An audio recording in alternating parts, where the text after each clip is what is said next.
तो आप लोगों का बहुत सारा बैकलॉग हो गया था, है ना। अब बीच में हाफ ईयरली थे एंड बाकी सारी चीजें थी, तो कुछ कुछ लेक्चर्स किसी किसी चैप्टर के छूट जाते हैं। तो जब हम रियल नंबर्स के बारे में बात करते हैं तो रियल नंबर्स की कॉम्पोजिशन है किसका, इरैशनल और रैशनल नंबर्स का। तो जब बात करते हैं रियल नंबर्स की तो इसमें आपके rational, irrational, integers, whole numbers, natural numbers सारी चीजें आती हैं।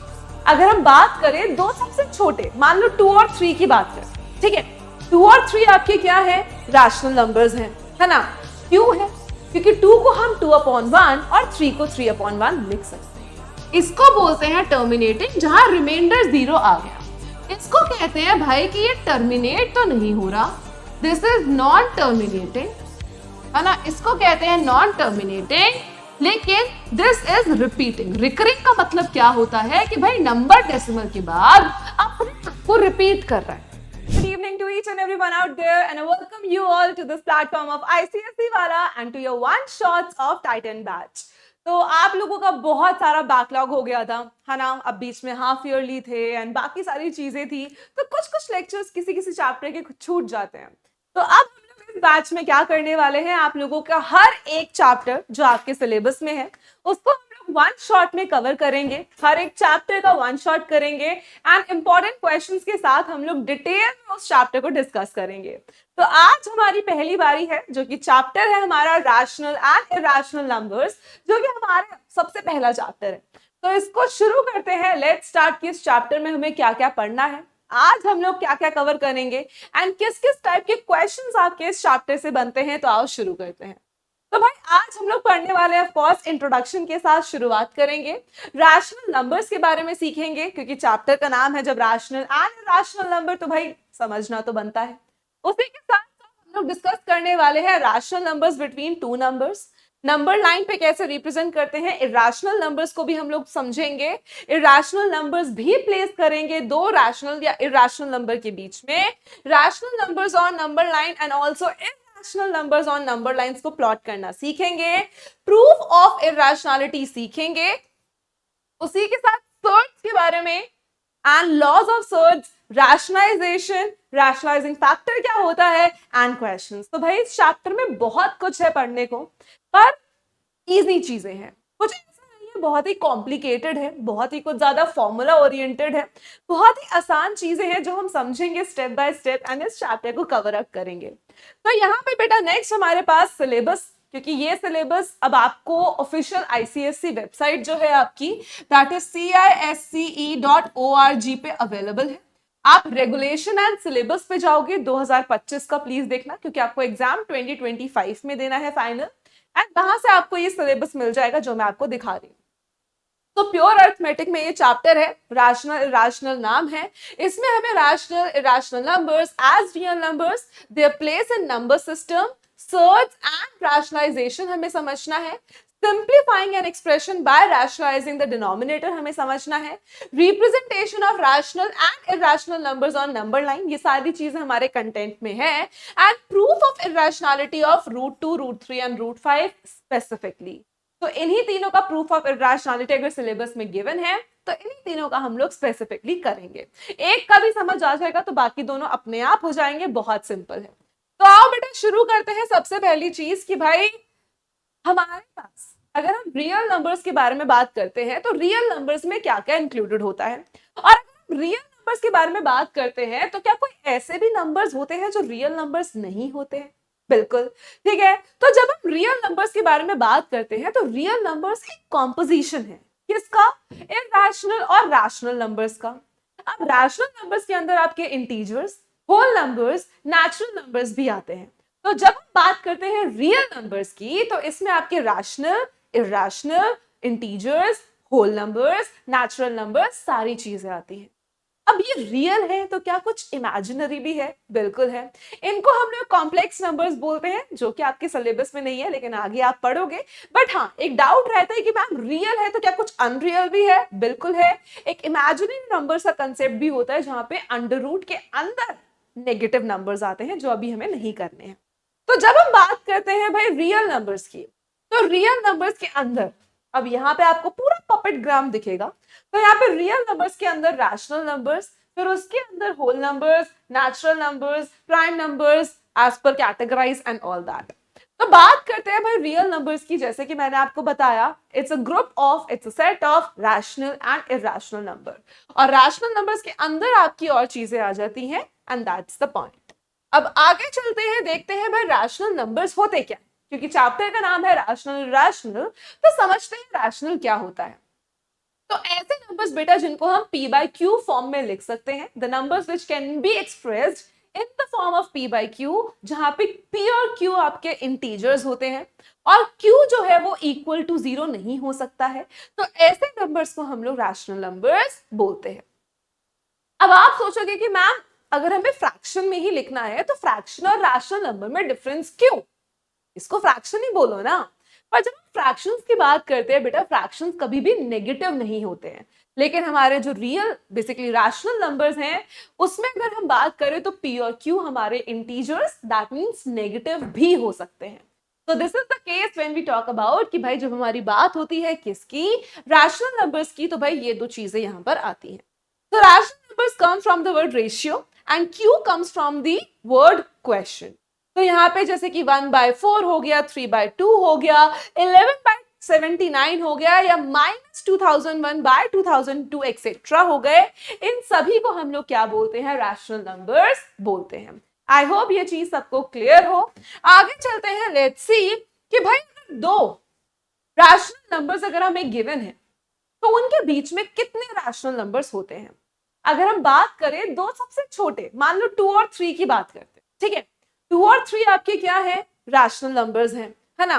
क्यों है, क्योंकि 2 को हम 2/1 और 3 को 3/1 लिख सकते हैं। अब 2 और 3 के बीच में हम कितने रैशनल नंबर्स ला सकते हैं, जितने आप चाहो। इनफाइनाइटली मेनी रैशनल नंबर्स हम लोग प्लेस कर सकते हैं ऐसे दो रैशनल नंबर्स के बीच में। अब करना कैसे है वो हम लोग सीखते हैं। अब भाई अगर हमें दो रैशनल नंबर्स के बीच में एक ही रैशनल नंबर को प्लॉट करना है, बहुत सिंपल सी बात है, दो रैशनल नंबर्स हैं, उनके बीच में एक ही रैशनल नंबर को प्लॉट करना है, और वो रैशनल नंबर क्या है, 2 और 3। अब भाई 2 और 3 के बीच में अगर हमें एक ही रैशनल नंबर प्लॉट करना है तो वो 2.1 या 21/10 हो सकता है, 2.2, है ना। या एक सिंपल फॉर्मूला है, अगर हमें एक रैशनल नंबर प्लॉट करना हो किसी भी दो नंबर्स के बीच में बेटा, तो सिंपल फॉर्मूला है a + b/2। अब इसका मतलब क्या है कि इन दोनों नंबर्स का एडिशन अपॉन 2, दैट मीन्स यहां आ जाएगा आपके पास 5/2, जिसको हम लोग 2.5 भी बोलते हैं। तो ये ऐसा एक फॉर्मूला है जहां पे आप दो रैशनल नंबर्स के बीच में सिर्फ एक रैशनल नंबर अगर आपको निकालना हो तो आप सिंपली इस वे में निकाल सकते हैं। आई होप ये चीज सबको क्लियर हो। नेक्स्ट हमारे पास है एक रैशनल नंबर हमें लगाना है 2/9 एंड 3/8 के बीच में, और उसको डिसेंडिंग ऑर्डर में कन्वर्ट कर। अब बेटा हमारे पास p/q फॉर्म में नंबर है, तो सबसे पहले हमें इनको इक्वल बनाना पड़ेगा। इक्वल इन द सेंस कैसे बनाना पड़ेगा, इनका एलसीएम लेना पड़ेगा और इनके डिनोमिनेटर्स को हमें सेम करना पड़ेगा। तो अगर बात करें बेटा 2/9 एंड 3/8 की, तो 9 और 8 का एलसीएम क्या होगा, what will be the LCM of 9 and 8, 72, है ना। तो अगर हमें 2/9 का डिनोमिनेटर क्या बनाना है, 72, तो 9 को किससे मल्टीप्लाई करना पड़ेगा, 8 से, तो न्यूमरेटर को भी किससे करना पड़ेगा, 8 से। अब हमारे पास 3/8 है, तो 8 को अगर हमें डिनोमिनेटर 72 बनाना है तो 8 को किससे मल्टीप्लाई करना पड़ेगा, 9 से, और 3 को भी करेंगे 9 से। तो ये दो नंबर्स हमारे पास क्या आ गए, 16/72 एंड 27/72। और इन दोनों नंबर्स के बीच में आप कोई भी नंबर, 16/72 के बाद 17/72, 18/72, 19/72, 20/72, 26/72, जो इससे छोटा है, इनके बीच में आना चाहिए। तो कोई भी आप नंबर ले सकते हो। मान लो हमने ले लिया 20/72। अब इन तीनों को हमें क्या करना है, डिसेंडिंग ऑर्डर में अरेंज करना है। डिसेंडिंग ऑर्डर का मतलब बड़े से छोटा। तो इन तीनों नंबर्स में से कौन से तीन नंबर्स बेटा, 1, 2 एंड 3। तो इन तीनों नंबर्स में से सबसे बड़ा कौन सा है, 27/72। फिर उससे छोटा कौन सा है 20/72 और सबसे छोटा कौन सा है 16/72। This is what it means कि भाई दो रैशनल नंबर्स के बीच में एक रैशनल नंबर निकालो और फिर उन तीनों नंबर्स को, दैट इज जिन दोनों के बीच में आप निकाल रहे हो, और जो नंबर आपने निकाला है उन सबको क्या करो, सिंपल डिसेंडिंग ऑर्डर में आप लोग अरेंज करो। ठीक है, अगर असेंडिंग में बोलता बेटा तो हम 16/72 को सबसे पहले लिखते, 20/72 बीच में ही आता और 27/72 लास्ट में। आगे चलते हैं, more than one rational number. अब अगर एक से ज्यादा निकालना हो तो ऐसे केस में हम लोग क्या करते हैं, लेट्स सी। अगर हमें -1/3 एंड -1/2 के बीच में निकालना है एंड उनको डिसेंडिंग ऑर्डर में अरेंज कर, क्या करना है बेटा, -1/3 एंड -1/2 के बीच में हमें दो रैशनल नंबर्स को इंसर्ट करना। अगेन सबसे पहला काम क्या है भाई कि इनका एलसीएम ले लो। क्या काम है सबसे पहला कि एलसीएम लिया जाए। 3 और 2 का एलसीएम क्या होता है बेटा 6। तो ऐसा 3 को किससे मल्टीप्लाई करें कि ये 6 बन जाए, तो न्यूमरेटर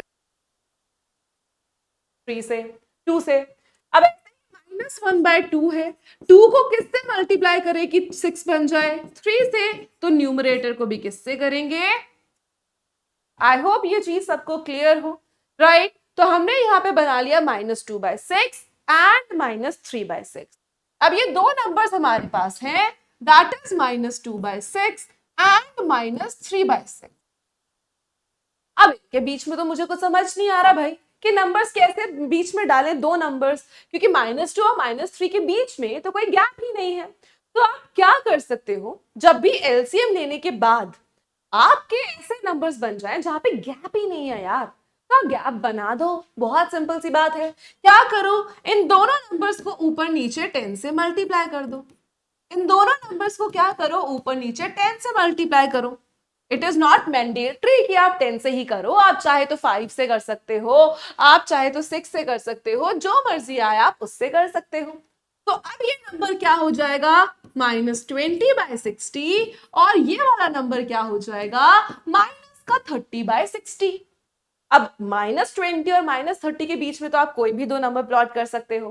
कौन से दो नंबर प्लॉट कर सकते हो, लेट्स से हम कर सकते हैं -22/60 एंड -23/60। अब इनको डिसेंडिंग ऑर्डर में अरेंज करना है। डिसेंडिंग ऑर्डर में अरेंज करना है मतलब सबसे बड़े को सबसे छोटे तक।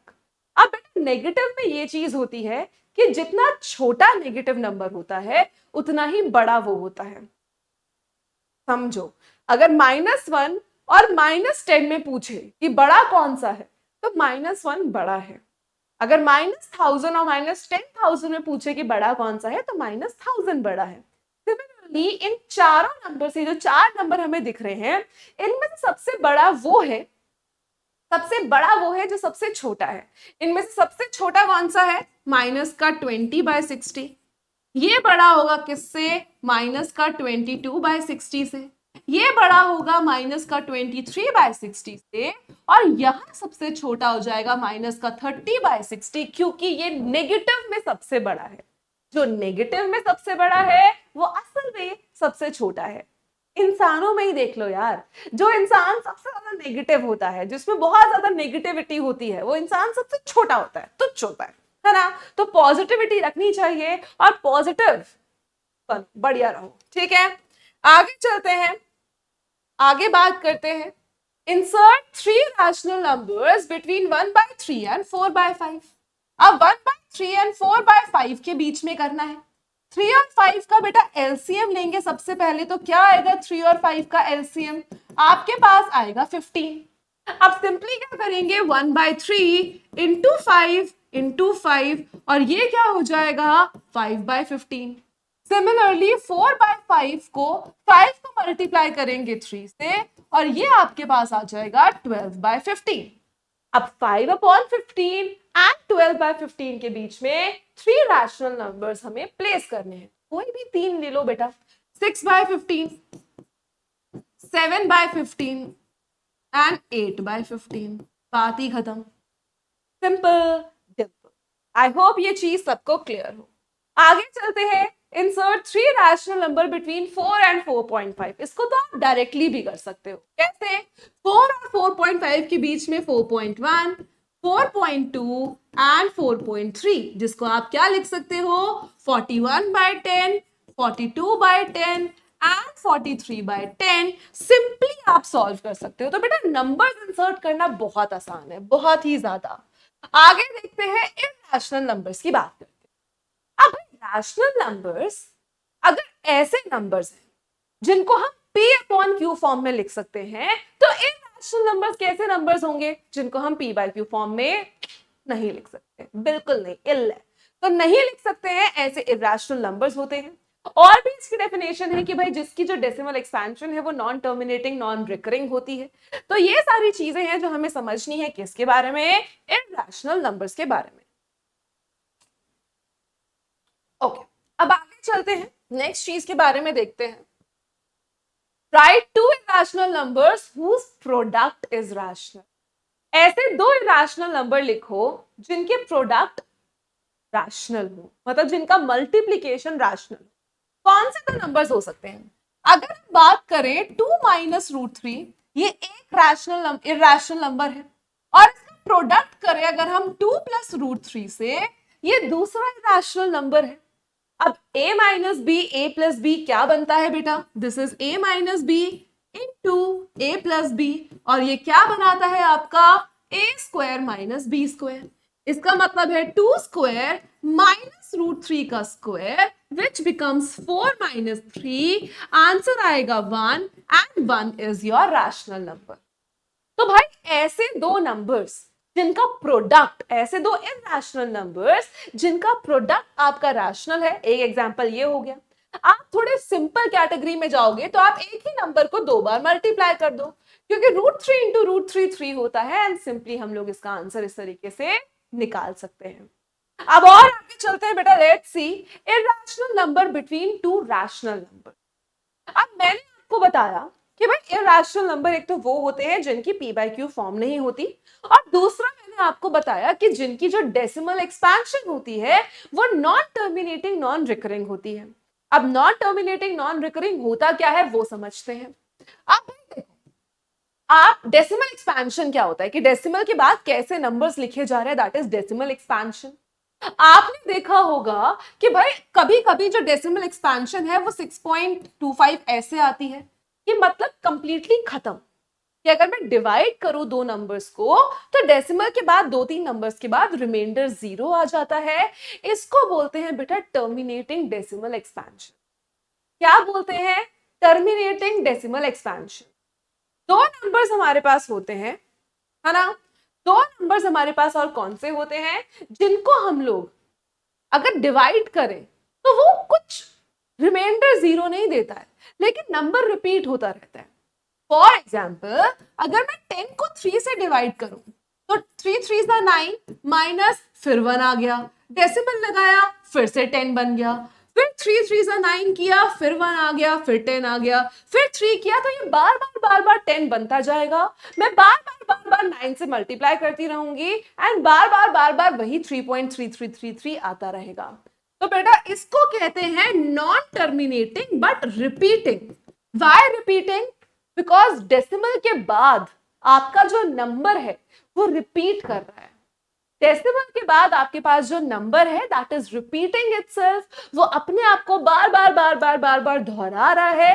तो इस वाले को क्या बोलते हैं बेटा? This is known as terminating decimal expansion. इसको बोलते हैं टर्मिनेटिंग, जहां रिमाइंडर 0 आ गया। इसको कहते हैं भाई कि ये टर्मिनेट तो नहीं हो रहा, दिस इज नॉन टर्मिनेटिंग, है ना? इसको कहते हैं नॉन टर्मिनेटिंग, लेकिन दिस इज रिपीटिंग। रिकरिंग का मतलब क्या होता है कि भाई नंबर डेसिमल के बाद अपने आप को रिपीट कर रहा है। बट मान लो कि कभी आप ऐसा डेसिमल एक्सपेंशन देखो, कैसा डेसिमल एक्सपेंशन बेटा? फॉर एग्जाम्पल आप देखो 1.01 001 0001 00001 एंड सो ऑन। तो यहां पे आपको क्या दिख रहा है कि भाई नंबर ना ही टर्मिनेट हो रहा है, ना ही डेसिमल के बाद खुद को रिपीट कर रहा है। बेटा रिपीटिंग डजंट मीन कि एक ही वर्ड, एक ही नंबर रिपीट हो। रिपीटिंग में आपके और भी एग्जाम्पल्स आते हैं, फॉर एग्जाम्पल 2.37, 37, 37, ये भी रिपीटिंग है क्योंकि 373737 खुद को रिपीट कर रहा है। और भी एग्जाम्पल आते हैं जैसे कि मान लो 4.7523, 7523 एंड सो ऑन, तो ये भी रिपीटिंग में आता है। लेकिन ऐसा जहां पे कोई रिपीट ही नहीं हो रहे हैं नंबर्स, हर बार नंबर चेंज हो रहे हैं, तो इसको हम लोग कहते हैं non terminating non recurring decimal expansion. और ये डेसिमल एक्सपेंशन किसकी होती है? इरैशनल नंबर्स की होती है। आई होप ये चीज सबको क्लियर हो। तो अगर मुझे 6 और 7 के बीच में अगर एक इरैशनल नंबर डालना है, तो कोई भी ऐसा नंबर जिसमें decimal expansion non terminating non recurring हो। फॉर एग्जाम्पल मान लो 6.53, 553, 5553, 55553 and so on। या मान लो 6.78, 778, 7778 and so on। या ले लो 6.01, 001, 0001 and so on। So infinitely many irrational numbers can be plotted in between two rational numbers। Next question, अगर हमें irrational number plot करना है दो रैशनल नंबर्स के बीच में, तो कैसे करेंगे? √3 एंड √5 दो इरैशनल नंबर्स हैं, ठीक है, √3 है और √5 है, दोनों इरैशनल है। अब हमें ना इसमें क्या करना है, इनकी अप्रोक्सीमेट वैल्यू लेनी है। अप्रोक्सीमेट वैल्यू मान लो कि भाई √3 की तो तुम्हें पता है कितनी है, 1.732, हम अप्रोक्सीमेट वैल्यू कंसीडर करते हैं, है ना।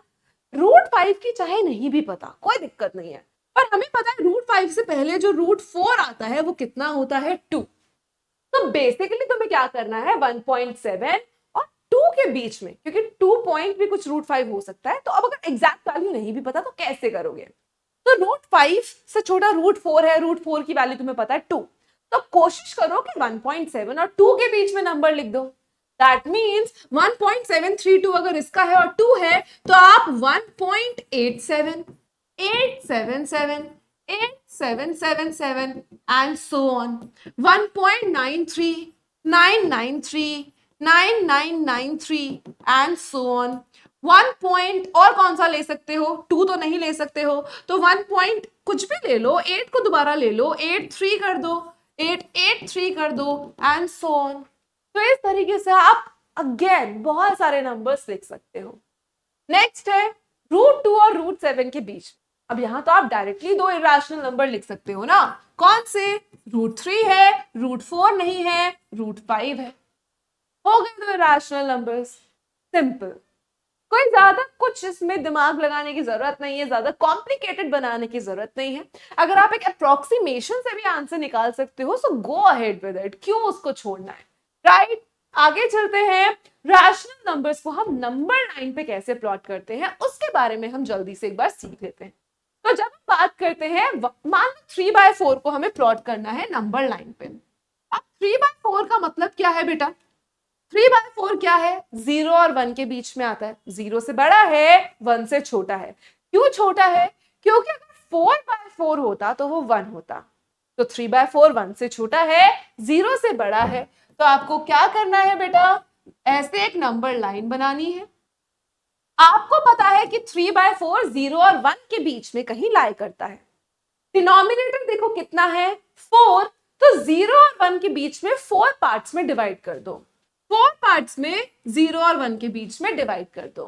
तो ये वाला पार्ट क्या हो जाएगा बेटा, 1/4, ये वाला पार्ट हो जाएगा 2/4, ये वाला पार्ट हो जाएगा 3/4, और ये जो 1 है ये तो 4/4 ही हो जाएगा ना, क्योंकि 4/4 तो 1 होता है, 4 डिवाइडेड बाय 4 1 होता है। तो हमें कौन सा नंबर चाहिए, 3/4 चाहिए, तो हम उसको ऐसे सिंपली प्लॉट कर देंगे।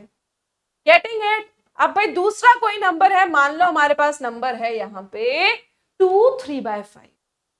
अब 2 3/5 का मतलब है कि भाई 2 और 3 के बीच में लाई कर रहा है, क्योंकि 2 3/5 का मतलब 2 पॉइंट समथिंग, या अगर इसको आप 5 2 10 13 13/5 लिखोगे वो भी 2 पॉइंट समथिंग आएगा। समझ रहे हो? तो इस वाले को आप समझो ये आपका स्टार्टिंग पॉइंट है, इसके बाद जो नंबर आता है वो आपका एंड पॉइंट है, और इन दोनों के बीच में आपको क्या करना है, नंबर्स को प्लॉट करना है। मान लो यहाँ पे -1 है, ये 0 है, ये 1 है, ये 2 है और ये 3 है। तो आपको क्या करना है, 2 के बाद बस 3/5 को प्लॉट करना है। 3/5 का मतलब इस 2 और 3 के बीच में 5 पार्ट्स, बेसिकली 4 कट्स है ना। 4 कट्स हमने लगाए बेटा, तो ये क्या हो जाएगा आपके पास, पहला पार्ट हो जाएगा 1/5, ये वाला हो जाएगा 2/5, ये हो जाएगा 3/5, ये हो जाएगा 4/5 और आपके पास नेक्स्ट आ जाएगा 2 3/5। ठीक है, अब यहाँ पे हमारे पास 3/5 हमें चाहिए, तो 2 3/5 ये नंबर आपके पास आ जाएगा। आई होप कि सबके लिए ये चीज एकदम एब्सोल्युटली क्लियर हो, कोई दिक्कत कोई परेशानी नहीं हो। ठीक है, गेटिंग इट। अब आगे चलते हैं, लेट्स सी कि अब हम इर्रेशनल नंबर्स को कैसे नंबर लाइन पे प्लॉट कर सकते हैं। पहली चीज तो बेटा बहुत बच्चों को यही नहीं समझ में होता है, क्लियर होता है कि हाँ हम लोग इर्रेशनल नंबर्स को भी नंबर लाइन पे प्लॉट कर सकते हैं बिना किसी दिक्कत के। अब कैसे कर सकते हैं, आ जाओ देखते हैं। सबसे पहले √10 को प्लॉट करना है। अब इर्रेशनल नंबर्स को अगर हमें नंबर लाइन पे प्लॉट करना है तो हमें एक चीज की सबसे ज्यादा जरूरत होती है जो कि हमें बहुत अच्छे से आना चाहिए, that is Pythagoras theorem. Pythagoras theorem क्या कहती है कि अगर एक राइट एंगल्ड ट्रायंगल है तो हाइपोटेन्यूज परपेंडिकुलर अगर बेस लेते हैं तो हाइपोटेन्यूज का स्क्वायर बराबर होना चाहिए perpendicular square plus base square के।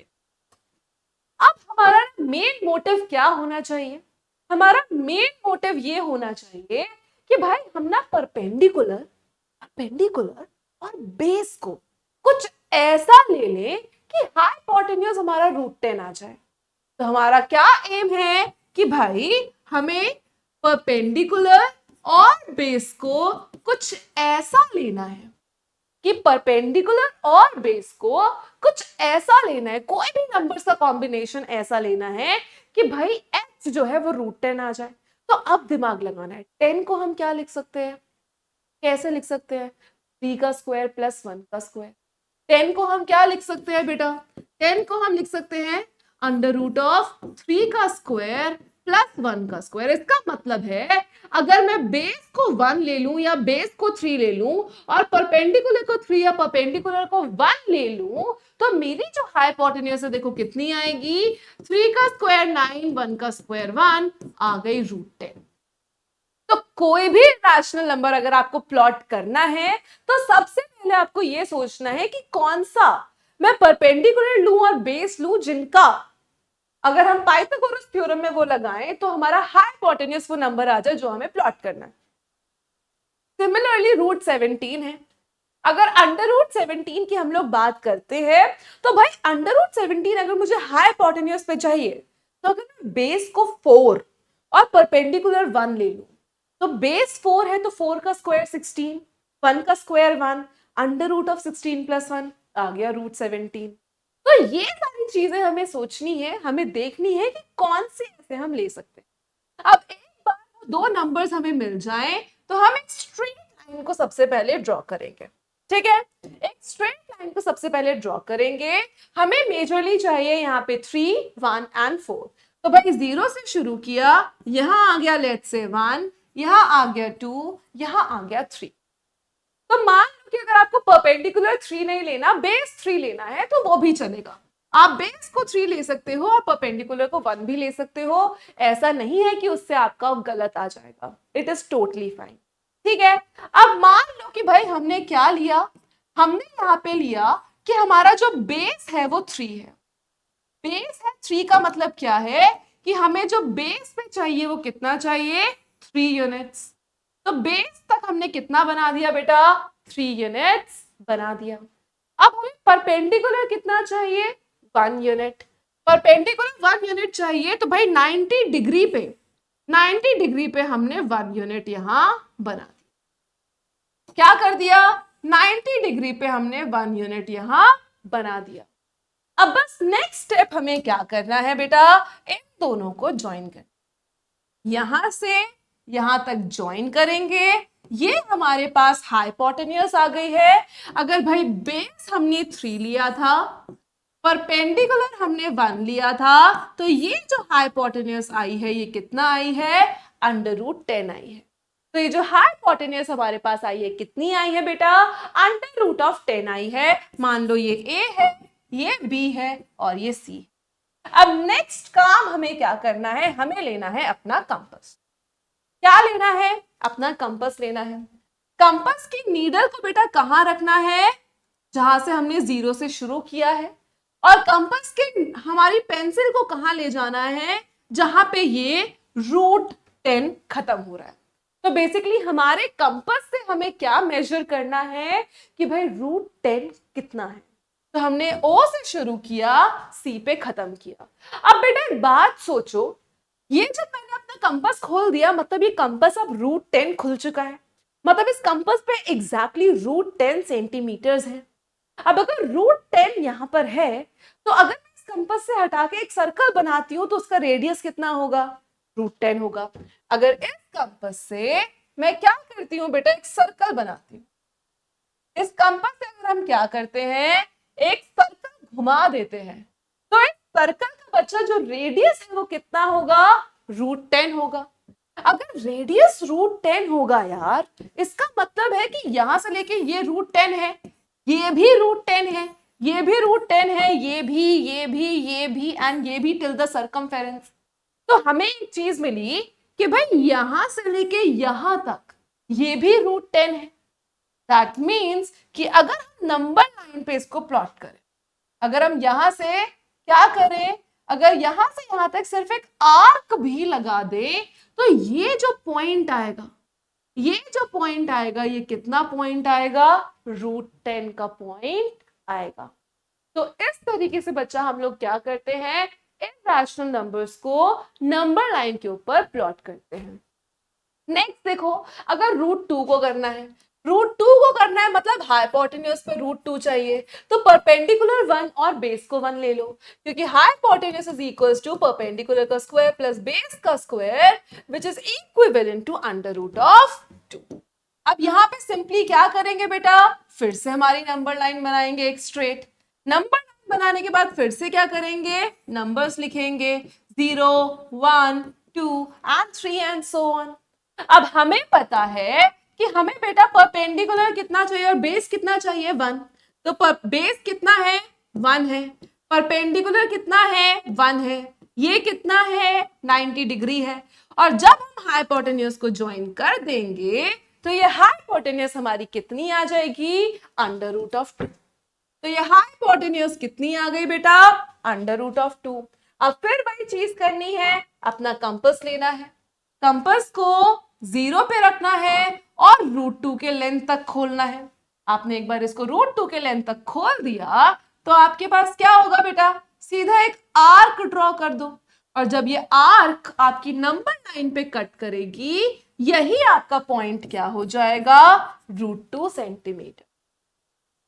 समझा। अब एक और नंबर ले लो, √3। अब यहां दिमाग लगाने वाली बात है कि भाई ऐसे तो कौन से नंबर्स ले, क्या परपेंडिकुलर ले, क्या ही बेस ले दे कि हमारी हाइपोटेन्यूस जो है वो √3 आ जाए। तो बेटा इस केस में आपको बेस √2 लेना है, हाइट 1 लेनी है, ताकि आपका जो हाइपोटेन्यूस है √3 आ जाए। कैसे, √2 का स्क्वायर प्लस 1 का स्क्वायर, √2 का स्क्वायर 2, 1 का स्क्वायर 1, आ गया √3। अब ये आप सोचोगे मैम ये नंबर्स हमें कैसे पता होंगे, हम तो छोटे से बच्चे हैं। और भाई जब हमने पहले किया था ये, तब तो कोविड था, तुम्हारा कोविड ही खत्म नहीं हो रहा है ना। तो यहाँ पे बेटा आपको ये 2-4 नंबर्स का आप याद कर लोगे तो आपको बाकी एनी हाउ समझ में आ जाएगा। तो अब नेक्स्ट आपको क्या करना है, अगेन आपको एक नंबर लाइन बनानी है, एक स्ट्रेट लाइन आप ड्रॉ करेंगे यहाँ पे, ठीक है। उसके बाद अगेन आप 0, 1, अच्छा यहाँ पे नहीं करते, देखो अब हमें पता है कि भाई √2 अगर हमें बेस लेना है, अगर हमें √2 बेस लेना है तो पहले √2 बनाना पड़ेगा। अब √2 में नंबर लाइन पे बेस में कैसे बना दूं, मुझे तो √2 ऐसे ही बनानी आती है ना, जैसे हमने अभी सीखी है, हमें तो √2 ऐसे ही बनाना आता है। तो पहले √3 के लिए हमें ऐसे √2 को बनाना पड़ेगा। तो लेट्स स्टार्ट, पहले √2 बनाते हैं। मान लीजिए ये 1 है, ये 2 है, ये 3 है और ये 4 है। तो सबसे पहले क्या करना पड़ेगा बेटा, आपको √2 बनाना पड़ेगा। जब आप √2 बनाएंगे तो 0 से 1 तक एक लाइन जाएगी। क्या होगा, 0 से 1 तक एक लाइन जाएगी, फिर 1 से परपेंडिकुलर एक लाइन जाएगी, फिर आप इन दोनों को क्या करेंगे, ज्वाइन करेंगे और ये आपका √2 आएगा। ये वाली बेस आपकी √2 आ गई। अब मेरी बात ध्यान से सुनो, देखो अब आपको क्या करना है, इस बेस को अपना, इस √2 को अपना बेस मानना है। अब आपको क्या करना है बेटा, इस √2 को अपना बेस मानना है। This √2 will be your base. अब इस √2 को अपना बेस मानोगे। अब यहां पे 1 यूनिट का परपेंडिकुलर ऐसा ड्रॉ करोगे और जब इन दोनों को ज्वाइन कर दोगे तो अब बेटा जो ये वाली लाइन आई है, अब ये √2 आई है। तो √2 को बेस अगर आप स्ट्रेट नहीं ले सकते हो तो हाइपोटेन्यूस बेस ले लो। अगर आप हाइपोटेन्यूस पे बेस ले रहे हो तो परपेंडिकुलर ऐसा होगा, ना कि ऐसा।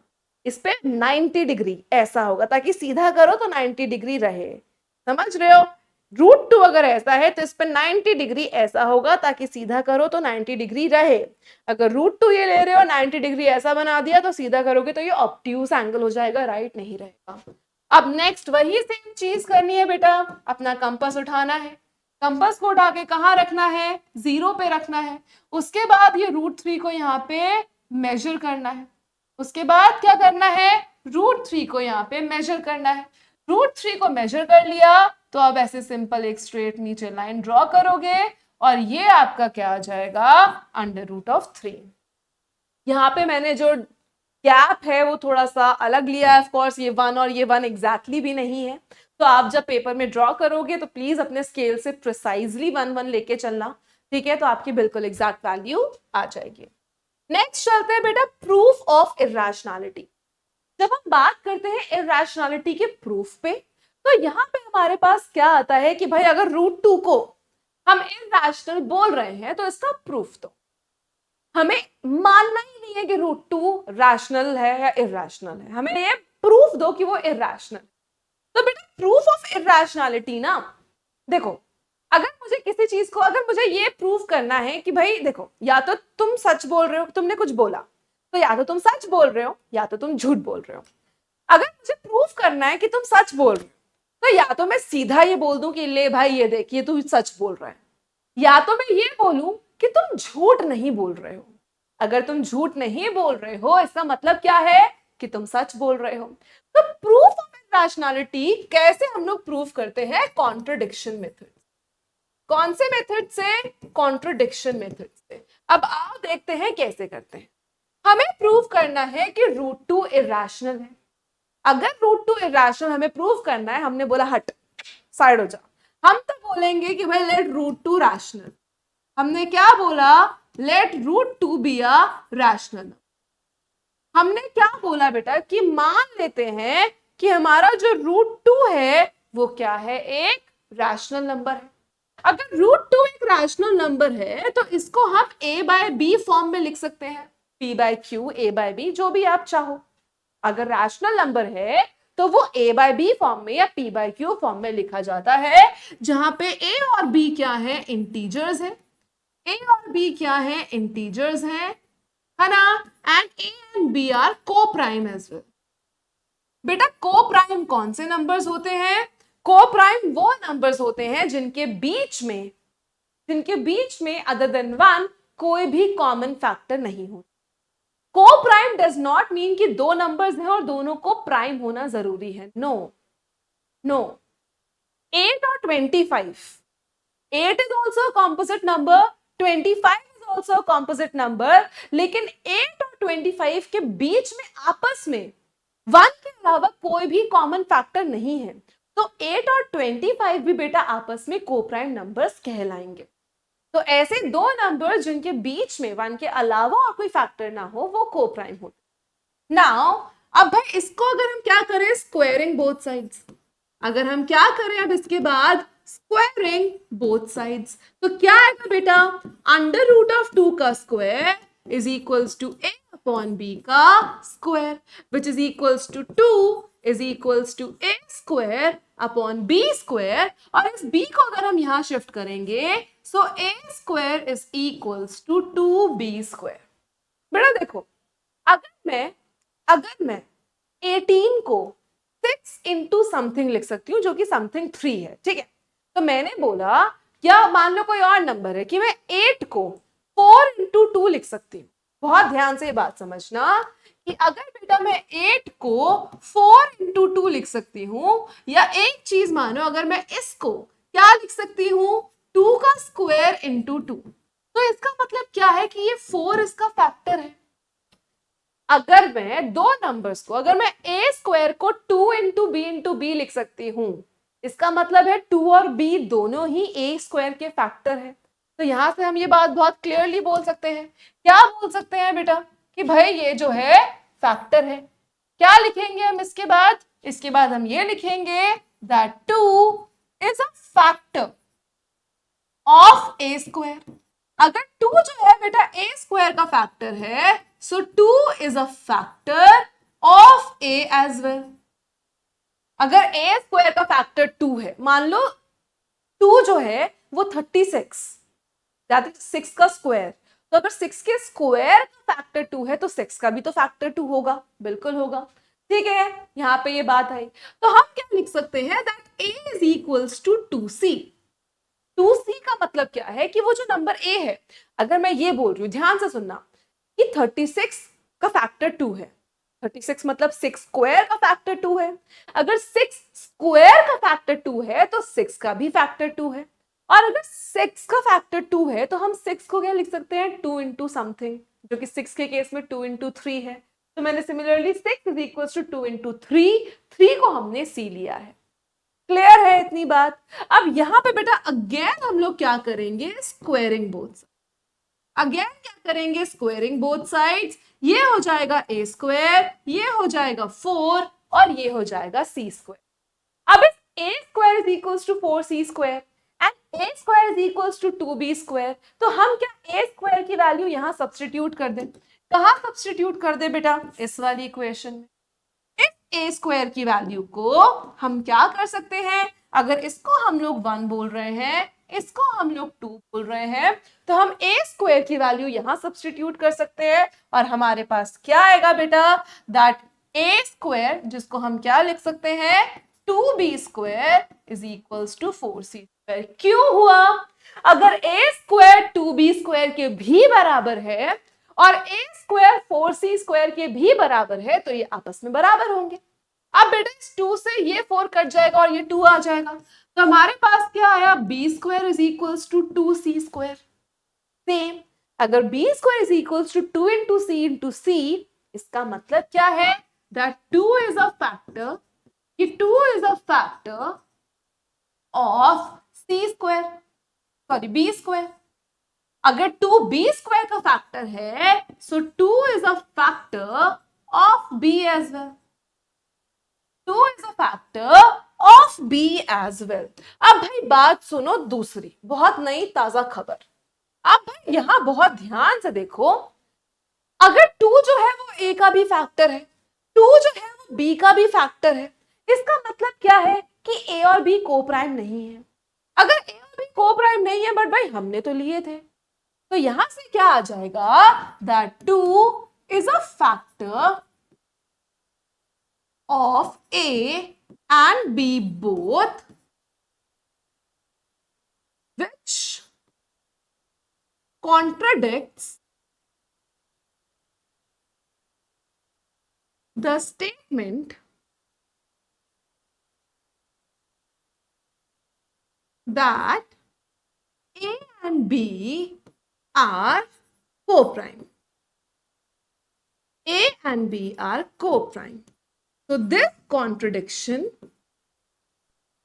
ये आपको लिखना पड़ेगा पूरा पेपर में, this is important. This contradiction has arisen because of our wrong assumption that √2 is rational. फिर लास्ट में लिखेंगे hence √2 is irrational. तो ये पूरा आपको बेटा पेपर में लिखना पड़ेगा. This is extremely very important. अब आगे चलते हैं. सेम बेटा √3 है. अगर सेम √3 आपसे बोल रहा है तो √3 का मतलब क्या है यहाँ पे कि आपको जहां जहां आपने √2 लिया था वहां √3 लेना है. स्क्वायरिंग बोथ साइड करना है. सेम चलेगा √3 में भी, सेम चलेगा √5 में. ठीक है. अब नेक्स्ट हम लोग बात करते हैं बेटा सर्ड्स की. अब सर्ड्स क्या होते हैं देखो. अगर पॉजिटिव रैशनल नंबर है and positive integer such that x to the power 1/n या x की रूट n है is irrational, then it is a surd. देखो जैसे √4 है, √4 को हम रूट से बाहर निकाल सकते हैं और वो 2 बन जाएगा, तो √4 सर्ड नहीं है. सिमिलरली अगर √225 है, इसको अगर हम लिखें तो ये बेसिकली 15 हुआ, तो ये भी सर्ड नहीं है. तो भाई इरैशनल होना चाहिए. एग्जाम्पल से समझते हैं. देखो जैसे कि अगर हम यहाँ बात करें कि √2 सर्ड है, ठीक है, क्योंकि हम इसको रूट से बाहर नहीं निकाल सकते. √3 सर्ड है. √4 2 का स्क्वायर होता है, दैट इज 2 होता है, सर्ड नहीं है. √125 5 क्यूब रूट ऑफ 125 5 का क्यूब होता है, तो सर्ड नहीं है. क्यूब रूट ऑफ 25 इसको आप बाहर नहीं निकाल सकते हो, तो ये भी सर्ड है. क्लियर है. अब भाई क्वेश्चन देखते हैं आगे. Let's see the question. ठीक है. अब इनके भी कुछ लॉज चलते हैं जो कि सेम आपके एक्सपोनेंशियल लॉ के जैसे होते हैं. जैसे एक्सपोनेंशियल लॉ आपने पढ़ा होगा, √(ab) is equals to √a into √b, √(a/b is equals to √a upon √b, √(a plus b into √(a minus b, a square minus b square, √a का स्क्वायर a, √b का square b, a minus b. Similarly ये सारे आपके laws हैं surds के जो आपको देखने हैं, जिनसे रिलेटेड कुछ कुछ क्वेश्चंस आपके आ सकते हैं. ठीक है. अब आगे देखते हैं बेटा यहाँ पे, जैसे कि ये क्वेश्चन, स्टेट विद रीजन कि 180 सर्ड है या नहीं. अब बेटा 180 की अगर हम बात करें तो इसका प्राइम फैक्टराइजेशन करेंगे तो ये 90 आया, ये यहाँ पे 45 आया, 3 से करेंगे तो यहाँ पे 15 आया, फिर 3 से करेंगे तो 5 आया, फिर 5 से करेंगे तो 1 आया, है ना. अब भाई इसको 180 को हम क्या लिख सकते हैं, √2 into 2 into 3 into 3 into 5. तो बेटा ये 2 तो बाहर आ जाएगा, ये 3 का पेयर भी बाहर आ जाएगा, क्या बचा √5. तो आपका आंसर क्या हो गया यहाँ पे 6√5. तो यहां से आपका आंसर क्या आ गया 6√5. तो मतलब अगर रूट में कुछ है तो ये सर्ड है. तो इस तरीके से आप आंसर करते हैं. अब इसके बाद बेटा जो आपके क्वेश्चंस आते हैं वो कुछ इस तरीके के आ जाएंगे कि भाई अगर ये सर्ड है इसको सॉल्व करो. √45 9 5 45, 9 रूट के बाहर आएगा 3 बन जाएगा, तो इसको √45 को आप और क्या लिख सकते हो 3√5. 20 है, 20 का मतलब 4 into 5, 4 बाहर आ जाएगा 2 समेत, तो ये कितना हो जाएगा 3 और यहाँ पे 2 बाहर आ गया, इसको आप लिख सकते हो 2√5 और ये हो जाएगा 4√5. अब बेटा इसको कैसे लिखोगे 3√5 minus 6√5 plus 4√5. तो 3 plus 4 7√5 minus 6√5 1√5 या खाली √5 आपका इसका करेक्ट आंसर हो जाएगा. आई होप ये चीज भी सबको क्लियर हो. तो बस सिंपली ऐसे क्वेश्चंस आते हैं, पर जो नेक्स्ट मेजरली क्वेश्चंस आते हैं वो आपके आते हैं रैशनलाइजेशन. जो इंपॉर्टेंट क्वेश्चंस इस चैप्टर से बनते हैं that is completely and utterly based on rationalization. अब रैशनलाइजेशन होता क्या है, करते कैसे हैं, आओ पहले समझ. अब रैशनलाइजेशन का मतलब होता है कि डिनोमिनेटर से अंडर रूट का साफ सफाया कर दो, उसको भगा दो. ठीक है, भगाना है. अब भगाने के लिए क्या करना होता है, क्वेश्चन से ही समझते हैं. देखो अब जैसे कि हमें इसके डिनोमिनेटर को रैशनलाइज करना है, मतलब 3/4 √5 को हमें रैशनलाइज करना है. अगर 3/4√5 को रैशनलाइज करना है तो कैसे करेंगे बेटा? जब तक आपके पास डिनोमिनेटर में एक ही टर्म है, एक ही टर्म का मतलब है जब तक आपके पास कुछ ऑपरेशंस नहीं है, बीच में प्लस माइनस का साइन नहीं है, सिर्फ एक ही टर्म आपको नजर आ रहा है, तो बहुत सिंपल है। आपको क्या करना है? आपको बस ये करना है कि ऊपर नीचे सेम डिनोमिनेटर वाले नंबर से मल्टीप्लाई कर देना। अगर आपके डिनोमिनेटर में कोई भी फालतू आलतू टालतू कोई ऑपरेशन नहीं है, सिर्फ एक ही टर्म है, तो कैसे रैशनलाइज करेंगे? ऊपर नीचे सेम डिनोमिनेटर वाले नंबर से प्लस कर दो, मल्टीप्लाई कर दो। ठीक है, अब ये क्या हो जाएगा? 3 इंटू 4√5 अपॉन 4√5 इंटू 4√5। तो 3 इंटू 4 12√5 है ना, 4 into 4 16 and √5 into √5 5 and √5 into √5 5। तो कितना आ गया? 12√5 अपॉन 80। कितना आ गया? 12√5 अपॉन 80। एंड बस इसी सिंपल तरीके से आप आंसर इसको कर देंगे। आई होप कि ये चीज सबको क्लियर हो बेटा यहां तक। आगे देखते हैं नेक्स्ट क्वेश्चन। अब सिंपल क्या है यहाँ पे बेटा? 5√7/√3। अब इसको क्या करेंगे? ऊपर भी √3 नीचे भी √3, तो 5√7 into √3 under root of 21 √3 into √3 simple dimple. तो क्या किया बेटा? ऊपर नीचे दोनों √3 से मल्टीप्लाई कर दिया एंड आपके पास आ गया।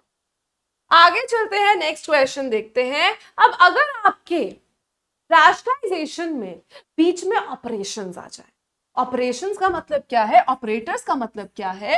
जैसे कि यहाँ पे 4 माइनस अंडर रूट ऑफ 7 आ गया यार, अब इसको कैसे करें मैम? नहीं समझ आ रहा। तो बेटा जब भी आपके डिनोमिनेटर में दो टर्म्स आ जाते हैं तो इसको कैसे रैशनलाइज करेंगे? आप सेम डिजिट्स लिखेंगे लेकिन बस बीच का ऑपरेशन वाला साइन पलट देंगे। देखो 4√7 नंबर्स थे तो हमने 4 और √7 नंबर लिखे, लेकिन लेकिन लेकिन लेकिन हमारे पास यहां पे 4 माइनस √7 था, तो हमने यहां पे प्लस √7 की।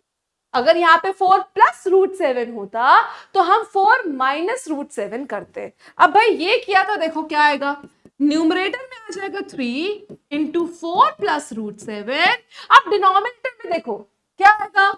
4 माइनस √7 इंटू 4 प्लस √7। अब बेटा यहां पे देखो 3 इंटू 4 12, 3 इंटू √7 3√7। अब डिनोमिनेटर में देखो ये है a माइनस बी, ये है a plus B, a minus B, a plus B, a square minus B square. तो यहाँ क्या आ जाएगा? 4 का square minus under root of 7 का स्क्वायर। तो ये कितना आ गया? 12 प्लस 3√7, 4 का स्क्वायर 16, √7 का स्क्वायर 7, तो ये आ गया 12 प्लस 3√7/9। आप चाहो इसके बाद तो डिनोमिनेटर में से 3 कॉमन निकाल सकते हो, तो आपके पास बचेगा 4 प्लस √7/9। इसको कैंसिल कर सकते हो एंड फाइनल आंसर कुछ इस तरीके का लिख सकते। फाइनल आंसर कुछ इस तरीके का बेटा आप लिख सकते हो। तो इस तरीके से रैशनलाइज करते हैं। आई होप कि आपको ये चीज क्लियर है। अब नेक्स्ट टाइप के क्वेश्चंस जो रैशनलाइजेशन से आते हैं वो कुछ इस तरीके के होते हैं। इस तरीके का मतलब है कि अगर भाई ये है तो ए और बी निकालो, तो इसका भी मतलब क्या है कि आपको रैशनलाइज करना है। This also means that you have to rationalize. अब कैसे करोगे? देखो ये क्या है? 2 प्लस √3 अपॉन 2 माइनस √3। अब रैशनलाइज करने के लिए same number but opposite sign, multiply by 2 plus √3 upon 2 plus √3। तो बेटा न्यूमरेटर में क्या आ जाएगा? 2 प्लस √3 2 प्लस √3, और ये आ जाएगा 2 प्लस √3 का स्क्वायर। नीचे क्या आ जाएगा? a minus B, a plus B, a square minus B square. तो न्यूमरेटर में क्या आएगा बेटा, A square plus B square plus 2 into A into B, A plus B के होल स्क्वायर की आइडेंटिटी। नीचे क्या आएगा 4 माइनस 3, तो ऊपर क्या आया 7 प्लस 4√3 डिवाइडेड बाय 1। तो बेसिकली आपके पास क्या आया 7 प्लस 4√3। और अब देखो बेटा ये किसके इक्वल था, आपने सिंपल पहले रैशनलाइज किया, अब देखो ये किसके बराबर है, a प्लस बी के √3 के। कंपेयर कर लो यार, ना तो कर सकते हो। तो ये जो a है ये 7 हो जाएगा, ये जो 4 है ये b हो जाएगा। तो a की वैल्यू यहां से 7 एंड b की वैल्यू यहां से 4 आपके पास आ जाएगी। क्लियर है? आई होप सबको ये चीज क्लियर हो बच्चा। अब नेक्स्ट टाइप का क्वेश्चन देखो, कुछ इस टाइप का क्वेश्चन भी आपके पास आ सकता है जो देखने में तो डरावना लगे बट सॉल्व करने में आसान। देखो अगर m की वैल्यू क्या है 1 प्लस 3 माइनस 2√2, तो आपसे बोला है बेटा सबसे पहले क्या निकालो, m का स्क्वायर निकालो। सबसे पहले आपसे क्या निकालने के लिए बोला है, m का स्क्वायर। अच्छा अगर m ये है तो m का स्क्वायर क्या होगा बेटा, 1/3 माइनस 2√2 का होल स्क्वायर। तो इसका मतलब क्या है कि m स्क्वायर कितना होगा 1 स्क्वायर अपॉन 3 माइनस 2√2 का होल स्क्वायर। इसका मतलब क्या है, अब ये क्या हो जाएगा, m square is equals to 1 upon a minus b का whole square which is a square plus b square minus 2 into a into b। ये कितना आ जाएगा 12√2। तो बेटा m स्क्वायर की वैल्यू कितनी आ गई, 1 अपॉन 9 प्लस 8 17 माइनस 12√2। तो यहां से m स्क्वायर की वैल्यू कितनी आ गई 1 अपॉन 17 माइनस 12√2। पर यहां आंसर छोड़ोगे आधे नंबर पाओगे, यहां आंसर छोड़ोगे बेटा आधे नंबर पाओगे। क्यों? क्योंकि रैशनलाइज नहीं किया। अब इसको रैशनलाइज करेंगे 17 प्लस 12√2 अपॉन 17 प्लस 12√2। बेटा अगर किसी को यहां दिक्कत आ रही है ना मैम ये कैसे किया, तो बेटा 3 का स्क्वायर 9, 2√2 का स्क्वायर, इसका मतलब है 2 का स्क्वायर 4, √2 का स्क्वायर 2, तो 4 इंटू 2 8, और a 2 into a into b 2 into 3 into 2 and then √2। ठीक है, अब इसको करेंगे बेटा क्या आ जाएगा 17, ठीक है, प्लस का 12√2 ऊपर और नीचे आ जाएगा 17 का स्क्वायर माइनस 12√2 का। ठीक है, इसको सिंपली रैशनलाइज करेंगे तो नीचे आपके पास देखो क्या आएगा, ऊपर आपके पास आ गया 17 प्लस 12√2, नीचे 17 का स्क्वायर बेटा 289, 12 का स्क्वायर 144, √2 का स्क्वायर 2, 144 इंटू 2 288। तो आपके पास फाइनल आंसर कितना आएगा 17 plus 12√2 is the final correct answer for your question. I hope ये सबको क्लियर हो बेटा, समझ में आया हो how to do these type of questions. अब आगे देखते हैं बेटा, ठीक है। अब नेक्स्ट आपको बोला है यहाँ पे कि n स्क्वायर की वैल्यू भी निकालनी है। तो n स्क्वायर की वैल्यू भी कैसे निकालेंगे, how to take out the value of n square. तो सिंपल वे में n is equals to 1 plus 3 plus 2√2 same आएगा बेटा। तो n square is equals to 1 square upon 3 plus 2√2 का स्क्वायर।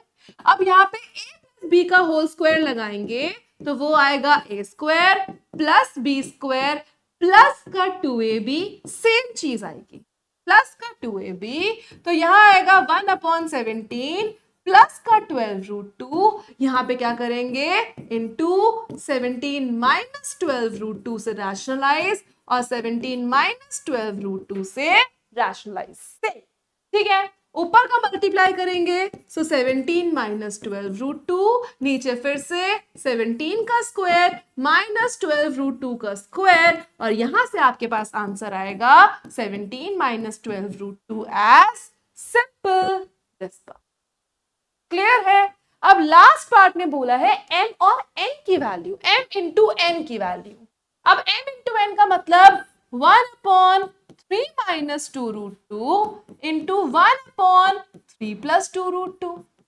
तो बेटा 1 into 1 1, 3 minus 2 root 2 into 3 plus 2 root 2 a square minus a plus b, a minus b, a square minus b square, that means 9, 2 root 2 का square 8, 1 by 1 और आपका answer आएगा 1.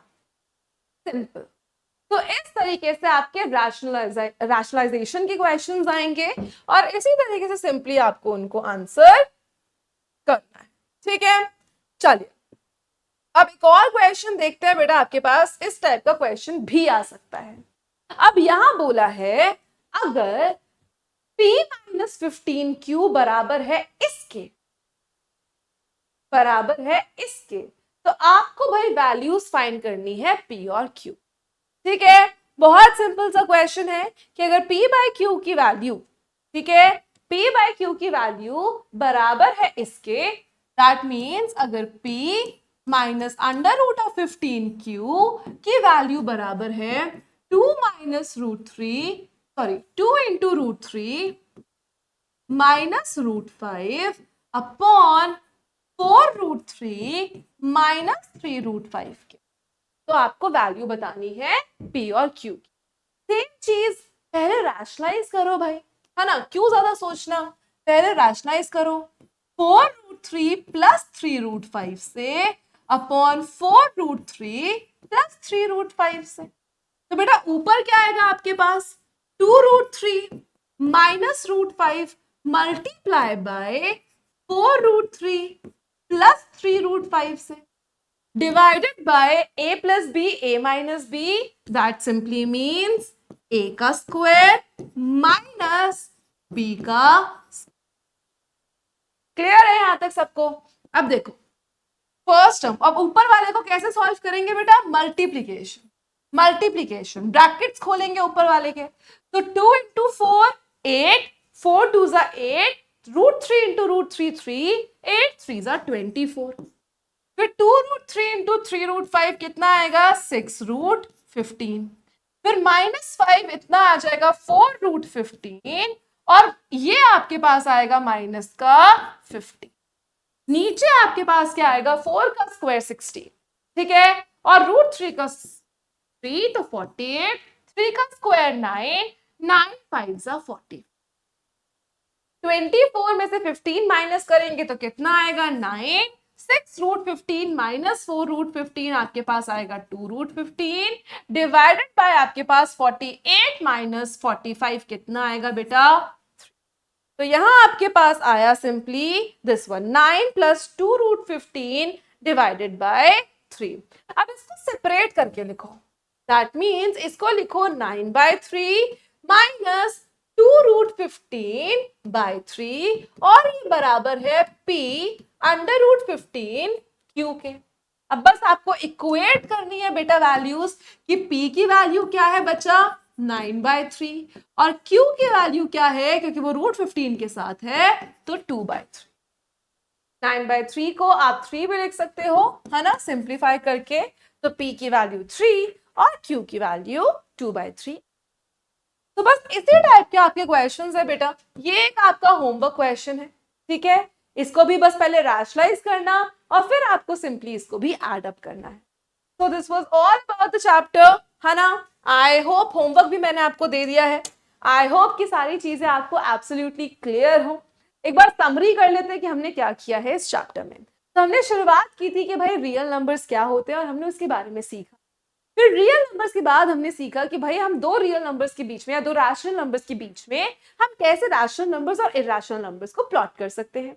फिर हमने उसके बाद सीखा कि नंबर लाइन पे कैसे प्लॉट कर सकते हैं. फिर हमने सर्च के बारे में, रैशनलाइजेशन के बारे में सीखा और हमने प्रूफ ऑफ इरैशनैलिटी भी किया. तो जितना सिलेबस के अंदर था हमने वो सारा कुछ कवर कर लिया है. आई होप कि आपको हर एक चीज क्लियर हो. होमवर्क क्वेश्चन का आंसर नीचे कमेंट सेक्शन में देना मत भूलना. अगर कोई प्रॉब्लम हो, कोई दिक्कत हो तो वो भी जरूर बता देना. अब हम लोग मिलते हैं नेक्स्ट क्लास में, जो कि हमारे टाइटन्स बैच में होगी, नेक्स्ट चैप्टर का वन शॉट. तब तक अपना ख्याल रखो. I'll see you again in the next class. Bye bye everyone. Thank you so much.